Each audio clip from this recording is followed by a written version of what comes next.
Welcome to Off Leash and Unfiltered. Trigger warning, I'm Katie Pepe, delivering the truth in dog training.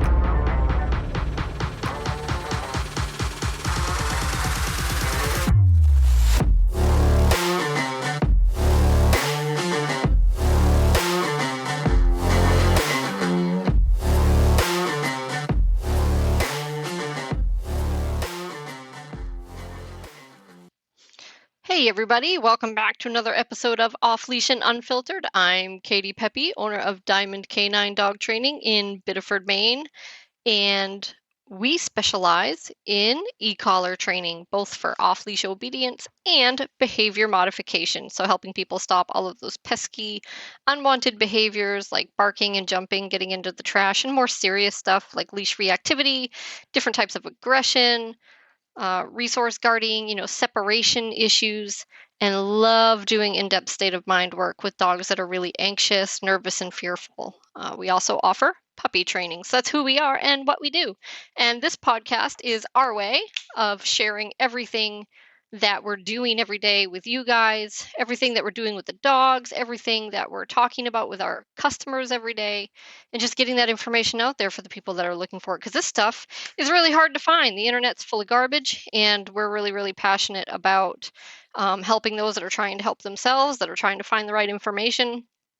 Internet's just full of lies and ignorance and all of everything in between. So hopefully you get something out of this podcast that you find useful. And today I wanted to talk about my favorite tool, and a tool that we're using in all of our training programs with dogs that are over 6 months. And for some of you that have been listening and have listened to my other stuff, you might be sick of hearing about the e-collar, but it's just a fabulous, fabulous tool, and it's obviously been super just demonized by people that have no idea what they're talking about, people that just, they don't have an open mind, so they won't even consider it, and you're really missing out, I think, most of the time. Now, do you have to use an e-collar for everything? No, of course not. But here's the thing. Ultimately, in the end, nothing you teach your dog is going to be super reliable around distractions unless you have some kind of accountability, or at the very least, you have a physical way of intervening and influencing their behavior. And that might be plenty doable on a leash, but what do you do when there's not a leash? So that's one of the biggest reasons that we find this tool to be so, so amazingly valuable to us and to our clients, is because it gives you that physical communication even when you don't have a leash. So it's an amazing safety net, even if your dog is really well trained, just in case they make a bad decision, because any dog could. You just never know what's going to happen. Reality is just crazy and chaotic and unpredictable. And so this gives you a safety net. But today, I wanted to talk about all the different ways that we actually use the e-collar, because I think a lot of people have this preconceived notion that there's only one thing we can do with it, and that is just shock the dog, right? Like really high, really uncomfortable, like punishment. And that's just not true. Now, we certainly can do that, and we definitely do that. So I'm not here to tell you that, oh, we never use it that way, it never hurts, like it's never uncomfortable. There are trainers out there that will say that. There are trainers out there that probably use it that way. And for the record, they're wrong. So you certainly can do that, but it kind of defeats the purpose. So, but there's so many things that we do with it besides just that, right? My point is, you can't leave that element out of your training. You just can't, right? Like I said, there needs to be accountability at some point for all of the things you teach your dog. And so if you're never willing to make your dog a little uncomfortable, then what's going to make their behavior reliable, right? Nothing, because you're in a tug of war with the environment, and you're going to call your dog back or whatever the case may be, and your dog's going to say, maybe in a minute, maybe later. I got stuff to do right now, because there's really just no reason for them not to, right? But if they know, if they believe that there is an uncomfortable consequence for doing that, then you're going to have a much safer, much more reliable dog that turns around and comes back to you. And of course, there's a right and a wrong way to teach that. But my point is that accountability does have to be there. We do absolutely use it for that, but I want to talk about all the different things we can do with an e-collar that you might be missing out on if this isn't something that you've considered before. So first of all, let's just kind of start from the beginning and how we build the language of e-collar with every dog that comes through here. So generally speaking, every dog that comes through here, we're introducing them to their e-collar by putting that e-collar on, making sure it's well fit, and then we start teaching them what it feels like on low levels. We start looking for like what levels they seem to feel, right? And so this is really a process because it's not always super obvious when they feel it, and we're not looking for a level that's uncomfortable. Right? So we can't just put it on the dog and like turn it way up. Like that's not what we're going to do. So we have it on very low levels. This is really always in the single digits. And we're just looking for subtle signs that the dog feels it at all. Like it might just be an ear twitch. They might sit down. They might kind of look around. That's really common, or kind of glance at the floor or at their neck, right? They're kind of wondering, what is that tapping feeling? And so those are the signs we're looking for that they notice it. But these are going to be really low levels, guys, that most humans can't even feel, like if you put it on your own skin. So I think that's super cool. And where we go from there is we start doing pressure exercises. So this can be called crittering, and I usually refer to it as the let's go, right? So we start doing let's go exercises where we start letting the dog go to the end of their leash, and we're doing this in a low distraction environment. Okay, so the dog goes to their end of their leash. We turn on this low pressure. The dog kind of feels it a little bit, but they don't know what to do. So we use the leash to pull them toward us, and then we shut it off. And we just kind of go back and forth doing these slow exercises. And what we start to see happen, usually after just a handful of repetitions, or it might be more if we have a dog that's like really tightly wound and excitable, is we start to see the dog will go toward the end of the leash, we'll turn on the pressure, and they'll turn around and come back toward us without us pulling them. And that shows us, when we start to see that the dog is starting to get it. They've already started to see the pattern, and they know when they feel this pressure turn on the side of their neck, they need to move toward us. And that is fantastic. It is my favorite way to start laying the foundation with e-collar. Because right away, right off the bat, we've started teaching the dog that this really low level pressure is something that we're using to communicate with you. It's not something that you have to be worried about. And when you feel it in this context, we want you to move towards us, which then helps us generalize that over to things like heel and recall, right? Where we want the dog to also move toward us and be near us, and that's where the pressure shuts off. So it lays a really nice foundation for the e-collar, and it starts teaching the dog right off the bat how they're in control of it, how it's tied to their behavior, and how they are responsible for shutting it off, which is really, really cool and really important. It's a really important piece of your foundation. But so that's how every dog here is typically introduced to the e-collar. Now, there are exceptions. For instance, sometimes dogs come in and they have to go into their kennel for whatever reason because we're doing other things, and they won't settle in their kennel. And in that case, we might start with corrections. So all these trainers out there are going to tell you you can't do that, that you can't correct your dog on an e-collar until they've been conditioned and they understand it and you've done all this foundational work. And you know what? It's complete crap. It's complete nonsense. We do it all the time. When we have a dog that won't settle in their kennel, we're starting with corrections. It's not my favorite, but ultimately it doesn't matter. It's never set us back. It's never caused a problem. And in some cases, I might actually argue that it's worked better because Then when we move to doing that low level work I was just talking about, it's a lot easier to tell when the dog feels it because it's not the first time they've felt it. And you can kind of see them perk up, right? And maybe they are a little nervous because they've been corrected with it, right? A little bit higher, a little bit more uncomfortable. And so they feel it turn on and they kind of go, ooh, what is that, right? Or that thing is back. But we're on low levels now, and so that's not going to happen. But sometimes it's easier to tell that they're actually perceiving it and that they feel it. But neither here nor there. It's been fine. Like, it hasn't caused a problem. So, if you have bad behaviors with your dog that you want to stop and you feel like, well, you can't do that with an e-collar because you don't know how to do all the foundational work and all that nonsense, it's not true. You absolutely can. Go get one, put it on, get the job done. And this is going to work for most behaviors. Yes, there are some more behaviors. There are some behaviors that are a little more complex, a little more difficult that you might have to work through that we can't just correct and knock them out. But 99% of behaviors, like, we can just stop that stuff cold with a proper correction, right? But you have to know how to do it. And so we will get into that, and I will briefly outline, as I have before, how we do that and how I did it when I first got into before I got into dog training, and I had a really, really terrible puppy.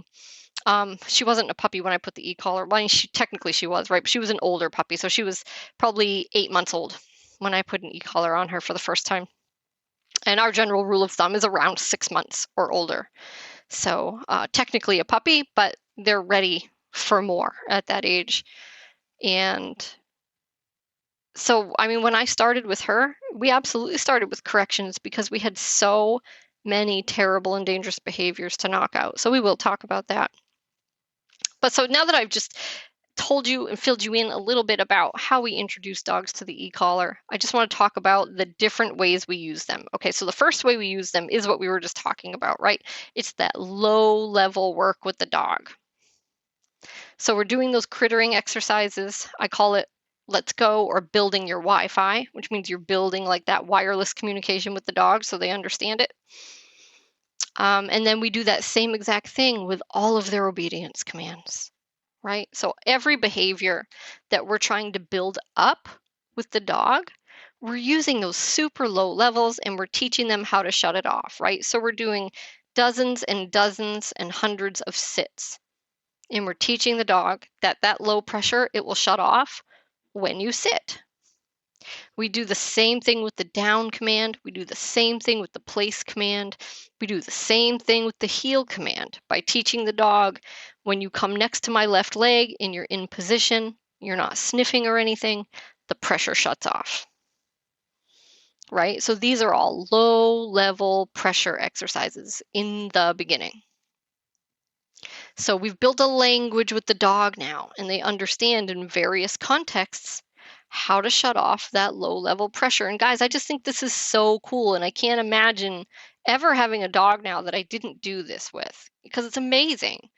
And now I can give a dog a command, and if they're a little distracted or they kind of have a mind of their own in that moment, I can turn on this pressure and they're going to know what to do with it.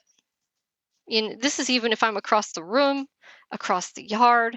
I can now influence their behavior. I can turn this thing on. My dog knows what it means and they know what to do with it. And that is awesome.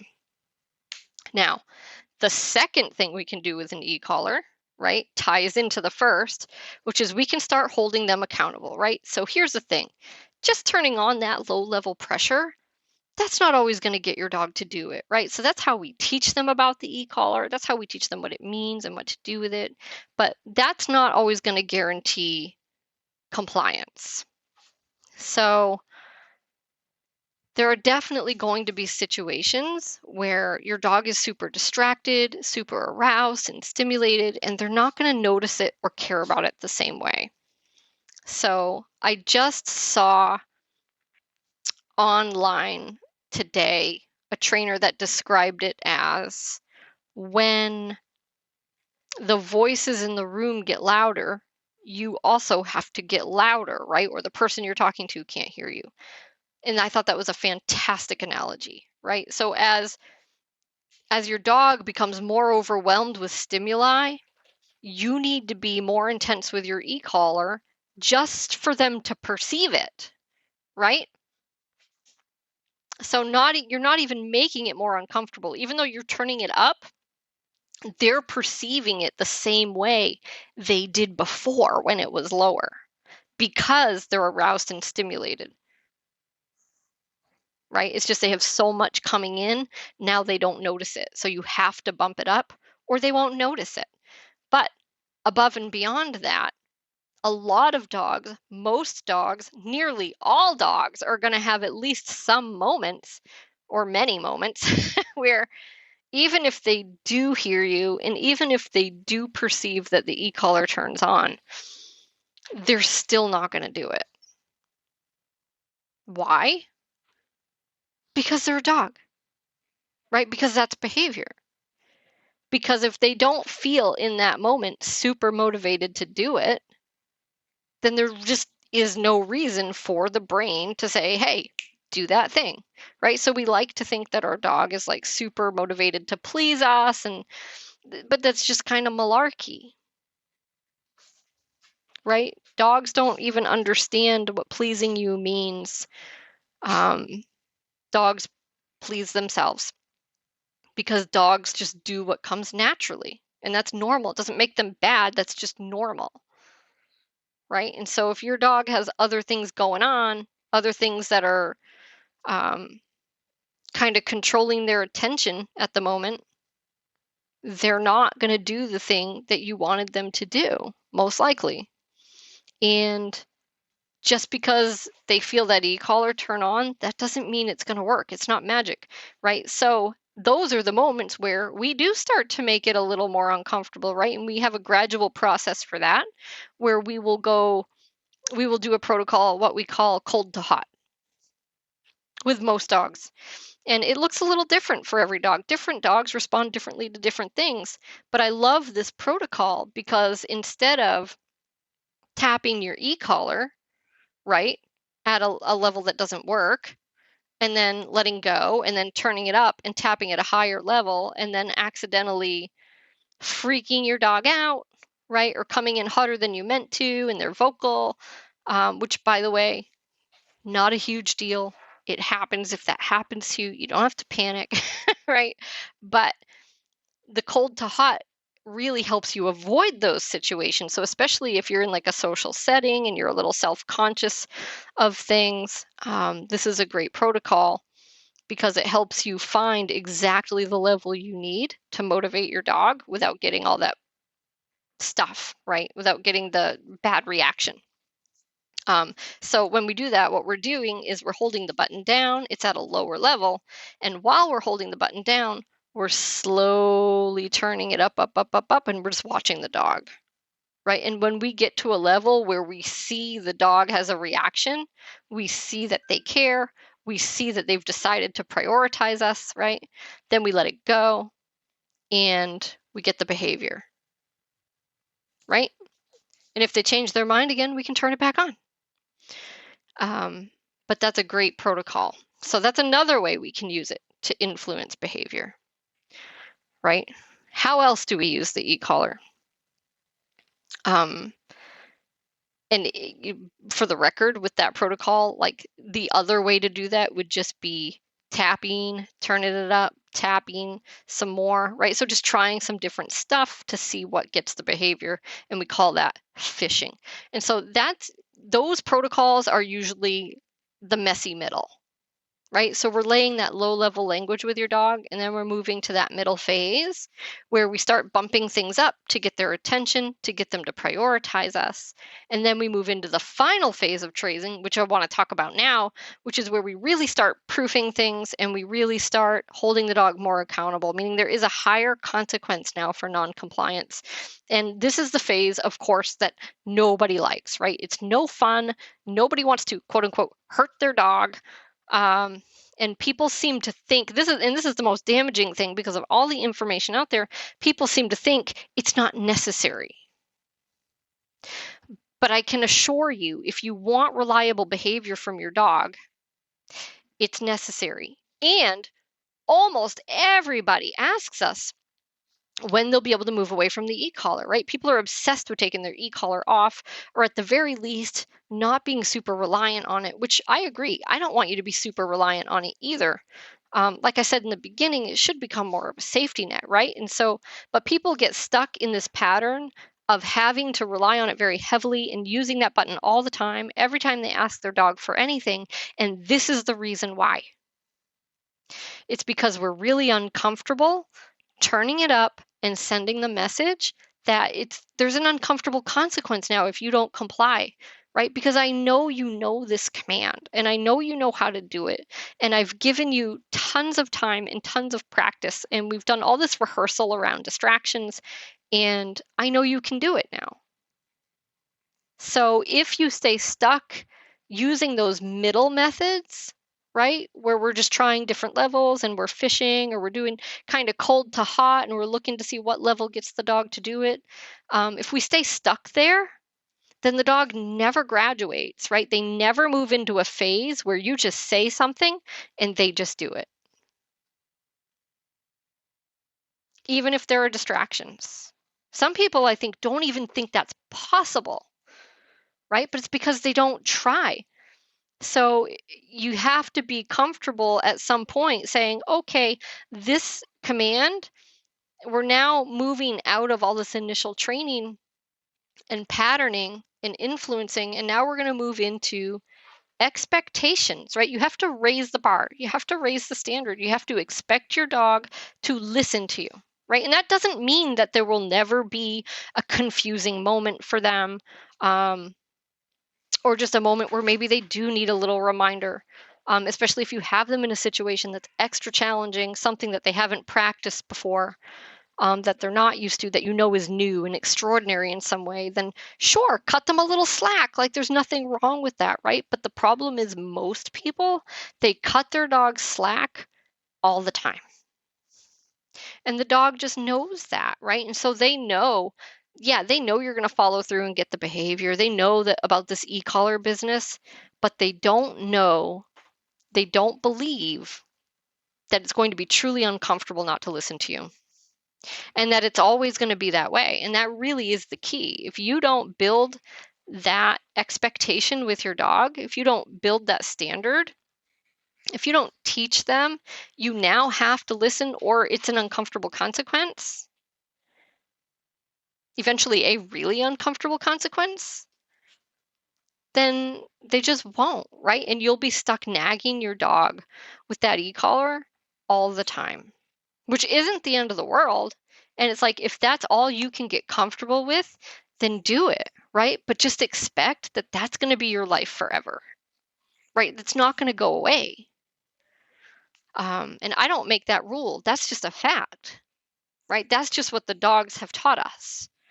And it makes sense. It makes total sense when you think about it, and it influences them in the moment. But because it's not that uncomfortable, it's not that concerning, it doesn't create long-term change. It doesn't create a dog that next time goes, oh, I better listen, right? There has to be a real consequence for that. And so ultimately, that's how we polish up all of the training in the end. And, usually when people come back to do like a follow-up appointment after they're board and train, that's the precise conversation that we're having.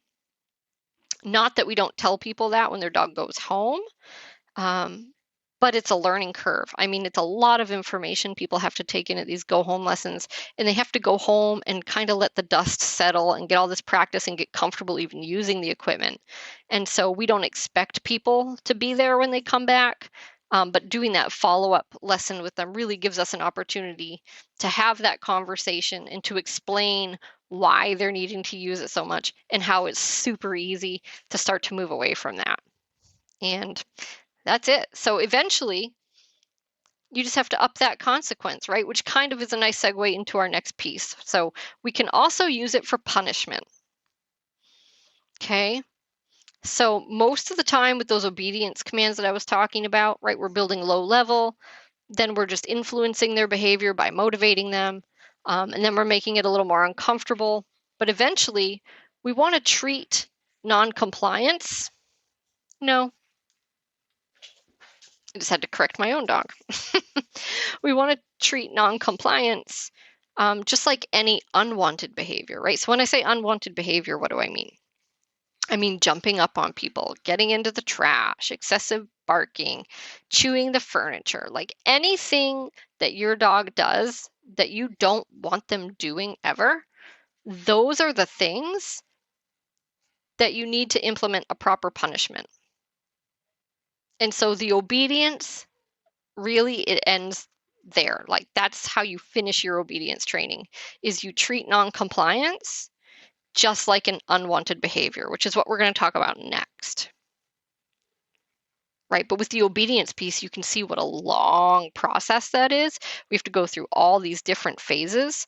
And the reason for that is because we're trying to teach your dog how to do something and how to respond to something. Right? So your dog is actually responsible for performing an action. So that takes a lot more rehearsal. When it comes to just unwanted behaviors, like I just mentioned, the trash, jumping, barking, chewing furniture, all this stuff, digging holes, harassing the cat, which is what my dog was doing. Those are things that we take the complete opposite approach, right? You don't have to go through this big, long training phase. Now, you've got a tool where you can simply mark that behavior with a no.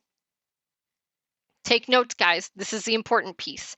Your no has to happen while your dog is doing that behavior or just preceding the behavior. So in other words, you know your dog is winding up to do the behavior. That's a fine time to say no. Okay. So for instance, you have a dog that jumps on somebody. Okay. Someone comes through the door. Your dog starts to approach them. He's got his bouncy, wiggly self, and you know what's coming next because it's what he always does. You know he's going to jump. You could say no before the dog even starts to jump on the person because you know they're about to. That's a fine time to do it, but you can also do it as they're in the act. That's fine as well. What you can't do is you can't say no after the fact. If they jump up and then they get down and you missed it, then you missed it, mister. Okay?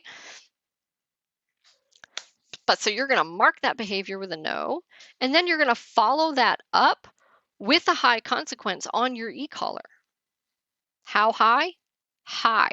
Much higher than anything you've used before.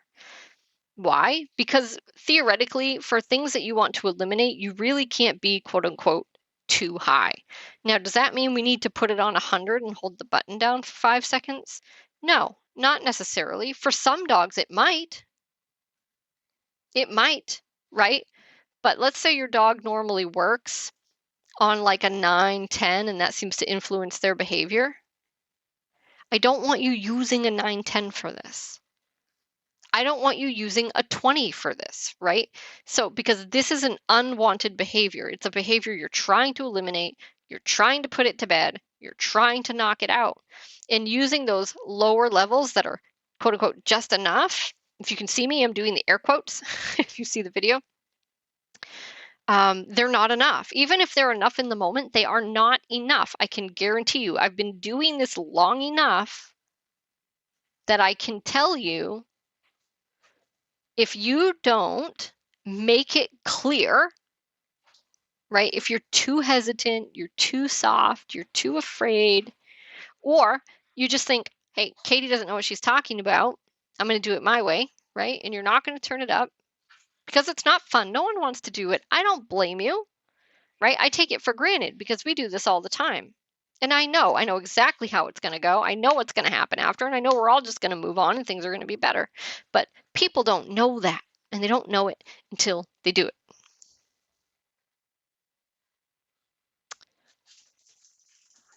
I have a sore throat. I could take a sip of my tea.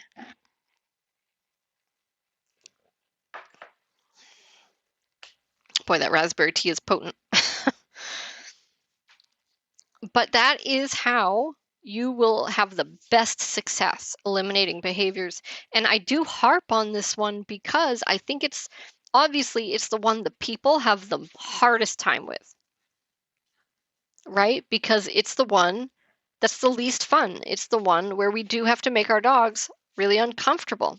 This is the one where it does hurt, right? It doesn't cause harm. It's not going to injure your dog or damage your dog in any way, but it's going to hurt for a second.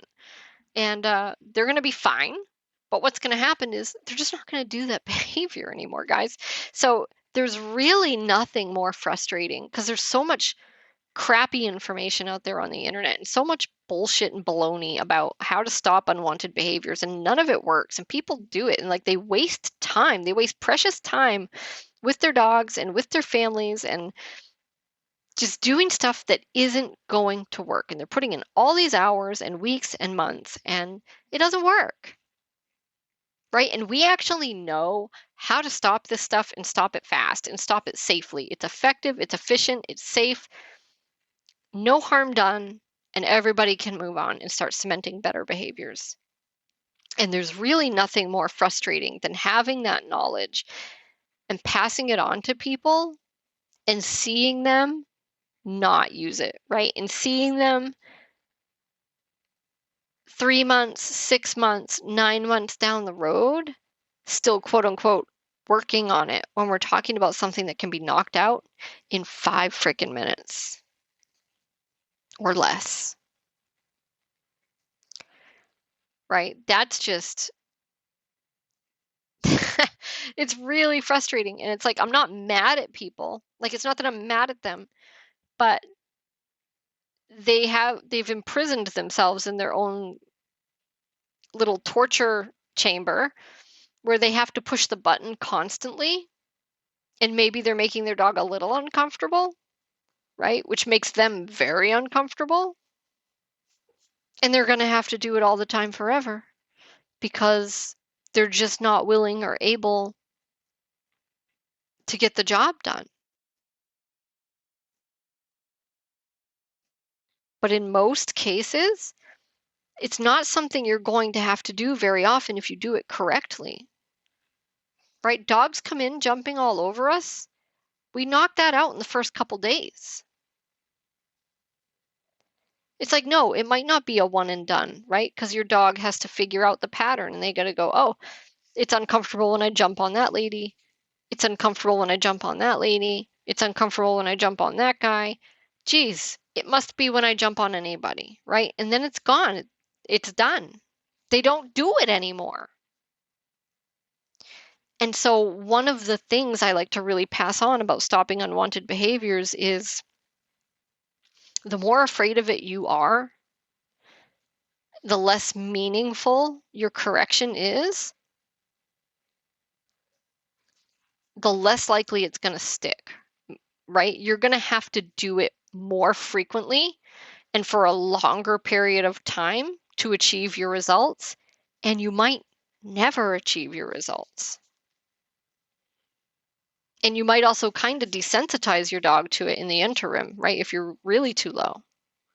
You might just be building up your dog's tolerance to it, and then you torture yourself more because you're going to have to turn it up even more. Where you can just turn it up, get the job done, and be done with it. And after you do this a couple of times, hopefully you'll see your dog's fine.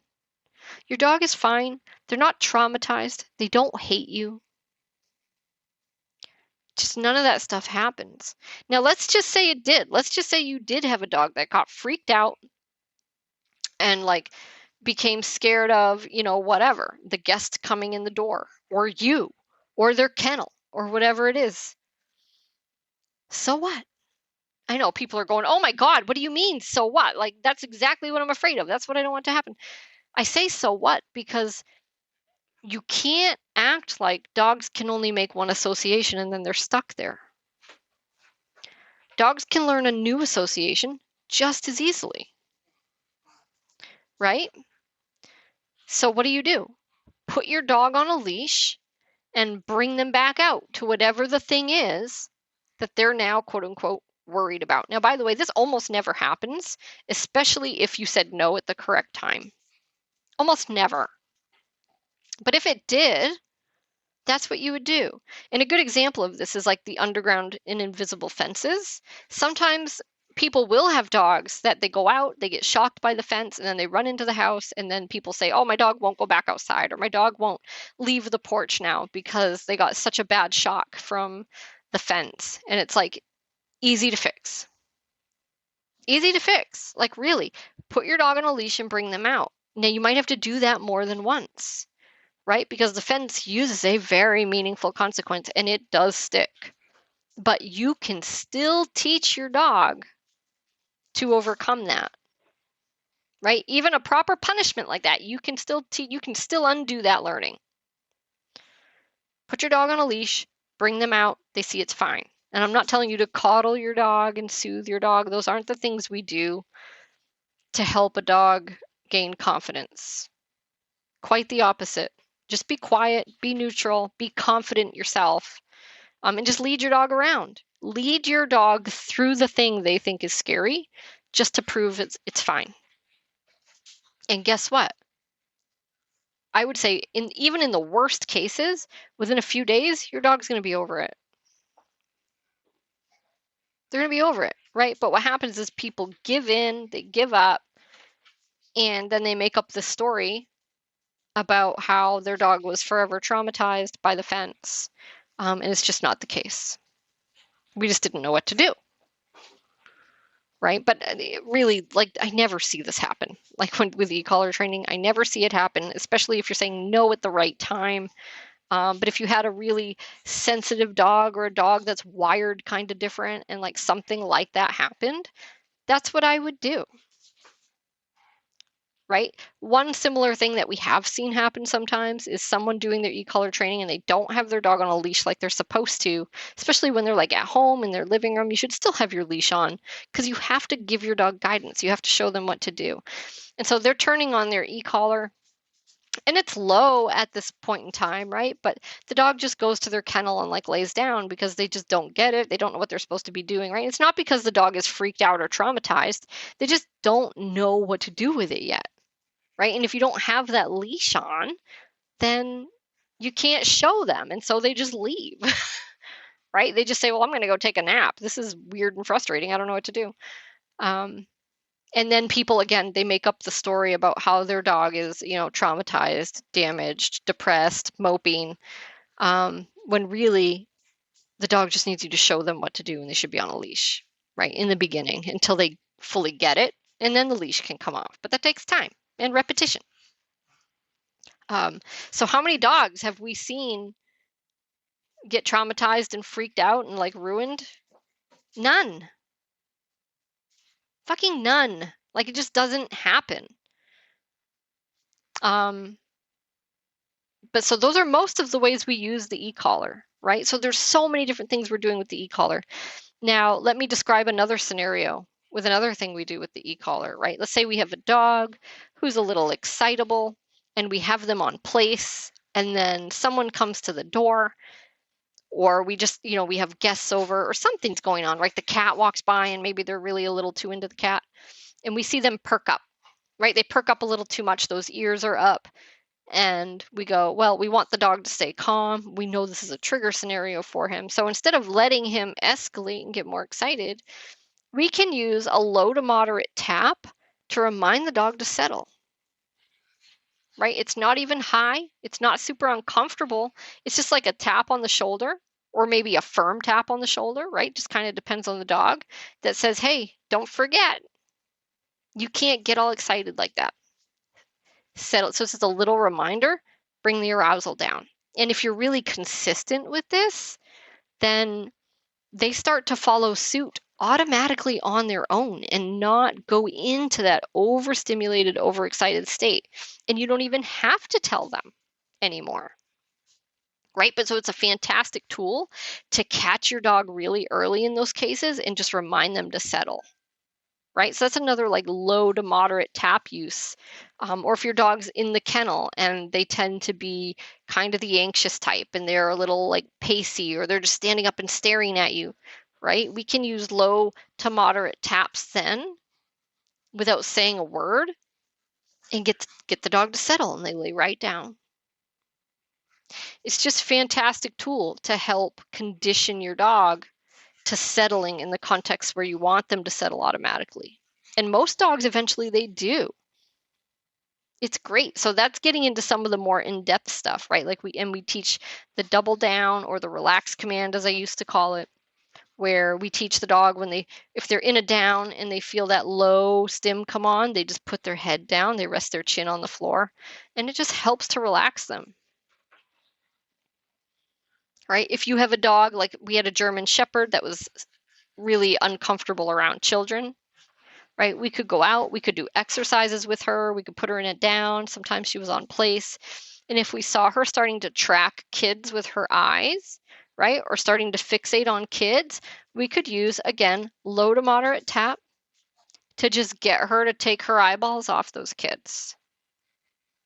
And I can't tell you how huge that is.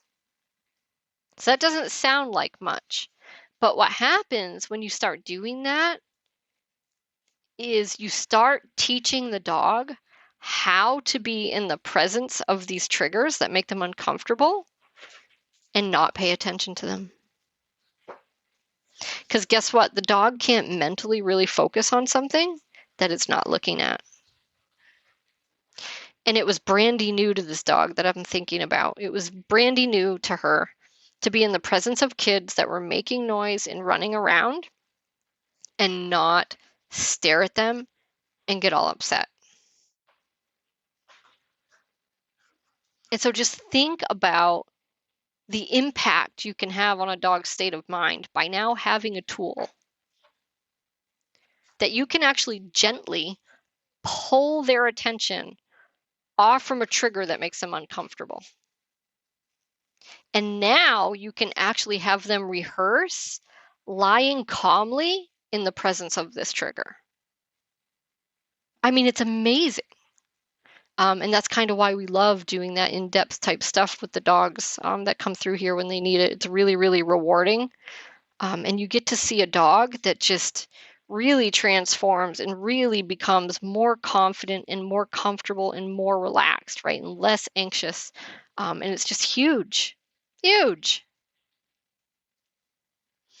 So those are most of the ways that we use the e-collar, guys, in our programs. Hopefully you found that interesting or helpful in some way. But it's just an amazing, amazing tool. And if it's something that you're afraid of, we do also offer a course online. It's just a $99 course, and it basically gets you started using the e-collar and conditioning the dog on those low levels like we talked about. And then after that, it takes you all the way through teaching the place command with it from start to finish, so you have a reliable place command. It's a great way to get your feet wet with the e-collar. And you can buy that course on our website at diamondcanine.com. That's DIAMONDCANINE.com. And it's called 10 Days to a Great Place. I really think it's a great course for people that have been thinking about e-collar but are a little nervous about it or don't want to make a big training investment right now. Maybe it's not even in the budget.